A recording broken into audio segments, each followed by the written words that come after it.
He thought those words would shut me down. If you're not happy with the salary, the door is open. My name is Lauren Pierce, and at that moment I realized something important.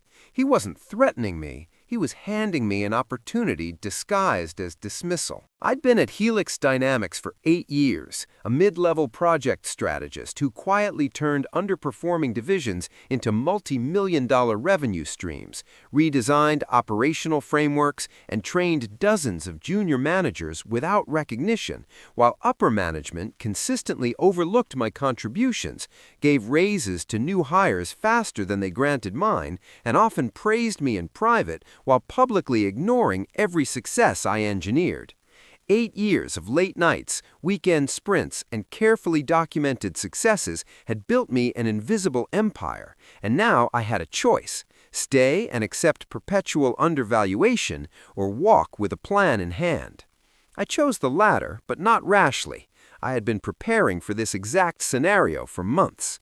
I began quietly collecting internal reports, emails, performance metrics, and system architecture plans, everything that proved how crucial I was to Helix's operations, but framed in a neutral, professional manner so that no one could accuse me of sabotage, just of diligence.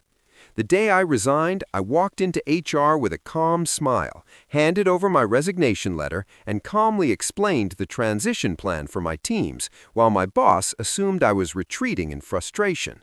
Little did he know, every major account I had personally managed, every process I had built, and every client relationship I had nurtured was fully mapped out in a presentation I kept ready for potential consulting opportunities. Within days of my departure, subtle tremors began. Systems I had designed to auto-balance workflows started producing errors. Project timelines slipped because the redundancy I had built into reports wasn't yet fully understood by the team left in charge.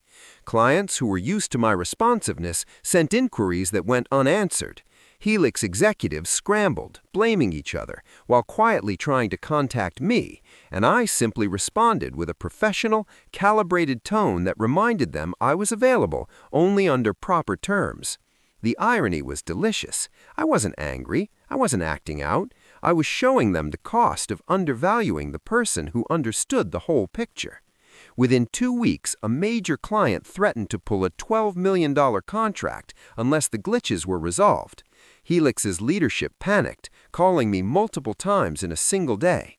By this point, I presented them with a contract for consulting at 5 times my previous salary, with full control over the areas I had once quietly run from the shadows.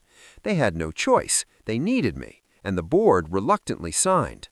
During the consulting period, I stabilized operations, trained the remaining teams, and documented everything I had known for years, but I also implemented automated checks and redundancy systems so that the company would never again be at the mercy of invisible employees who do the hard work while others take credit. Every meeting became a showcase of quiet authority. The same managers who ignored me now watched and learned as I walked them through solutions. I never publicly shamed anyone. I never leaked information. I didn't take revenge through destruction. The power of strategy was enough. By the time my contract concluded, I left Helix with my head high, portfolio intact, reputation stronger than ever, and a consulting firm of my own ready to take on the clients who had previously relied on me. Within 6 months, half of Helix's biggest clients had contracted my new company for strategic operations work, while internally, they struggled to adapt to the systems they never fully understood. What they didn't realize was that the most valuable asset in any organization isn't the office, the software, or the brand. It's the knowledge, relationships, and strategy cultivated by people who care enough to invest their lives in it. I had walked out through the door they offered with no emotion other than quiet satisfaction, but I had taken the one thing they couldn't replace: my expertise, my network, and my reputation. Today, I mentor other women in corporate America to understand the power of knowledge, negotiation, and strategic exits, showing them that revenge doesn't need to be loud, chaotic, or destructive. Sometimes it's simply leaving with the one thing nobody can hire back: your own value, finally recognized.